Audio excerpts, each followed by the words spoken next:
kagalakan ng aking puso ay nag-uumapaw. Dahil ako yung muling pagpapasalamat sa inyo.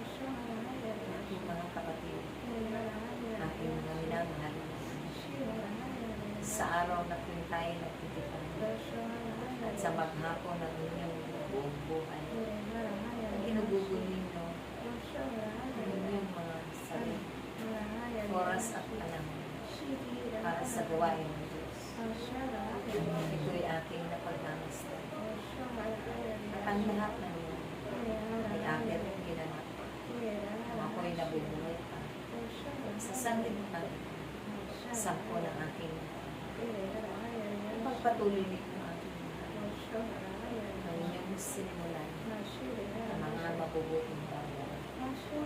Dahil naroon din sa inyo ang masibhit na pag-ibig sa kapwa ninyo, higit sa Diyos na makapangyarihan sa inyo. Wala man kayong maraming pananampalataya, subalit kayong lahat ay tunay na mayaman sa piling ng Diyos. Hindi lamang ito ang panahon na ginugulin niyo ang inyong mga buhay. Inialay para sa gawain ng Diyos. At sa mga pagsunod ninyo, tunay at tiyak ang inyong mga biyaya at mga ganting pagpapala ng Diyos na makakamtan sa takdang araw at huwag kayong maiinip ang tingin sa inyong mga kahilingan at sa inyong mga itinapanda. Ito'y laging ay kasagutan na inilaan at inihanda ng Diyos para doon sa mga biyaya. Kaya huwag kayong matanda. Marami man kaganapan sa mga araw na nagdaan, oras at panahon. Subalit narito kayo sa piling ng Diyos. Ang mga gutom ninyo, hindi ninyo mararanasan. Kayo'y papakainin ng Diyos. At tiyak, maging ang inyong mga espiritu, kaluluwa ay mabubusog din. Napakapalad ninyo ang inyong na tumugon sa panawagan ng Diyos. Bagamat hindi man kayo kaagad nakatugon sa mga oras na kanyang ibigay. Subalit paulit-ulit siya na nagbibigay ng mga oras at panahon upang matugunan ninyo lahat ng ito. At kayo man ay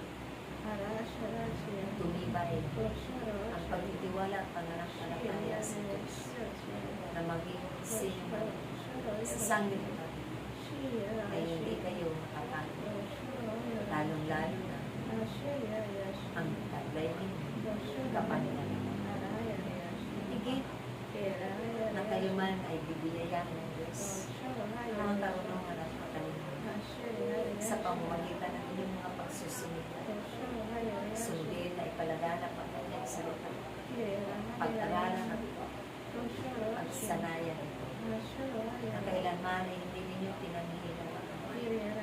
Kaya't gayon na lamang kung bakit pinili ito ang Diyos na makapangyarihan sa lahat na inyong pumunilan, na kanyang pinalulugan. Dito niya ibinuhos ang mga kapangyarihan na hindi pa natatanggap ang inyong mga kapatid. At tunay at tapat ang kanyang pagpapahalaga sa bawat isa sa inyo. Naway ganoon din kayo, tapat at puno ng pag-ibig o pag-iibigan sa isa't isa, pagdadalangan, pagpapatawaran. Dahil yan ang kanyang pinalulugan.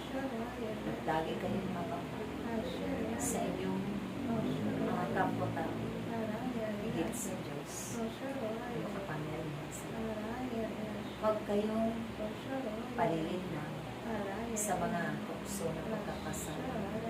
Dahil ang sanlibutan ay napapalibutan ng samot-sari sa mga isipin at mga elemento na magiging daan upang buwagin ang inyong mga pananampalataya. Magkapit-bisig kayo, lagi, at manalangin ng may pagkakaisa. Dahil ito, ang tanda na kayo na ay isang espiritu ang paglayo. Iisang hangarin, iisang damdamin para sa kapwa ninyo, higit sa Diyos, at pamilya at umirang sa Maraming salamat aking mga anak. Hindi pa ito ang huli ng ating pagtitipan at marami pang panahon na kayo ay itatakda ng Diyos sa mga sulok ng sanglibutan upang ang kanyang gawa ay inyong pamahalakan at ang lahat ng ito ay isa sa kaparan ayon sa kanyang kaloob. Sumainyo ang tanda ng pagkakaisa. Sumainyo ang tanda ng pag-iibigan at pagpapanalan. Maraming salamat sa ngalan ng Ama, Anak, at ng Espiritu Santo. Amen.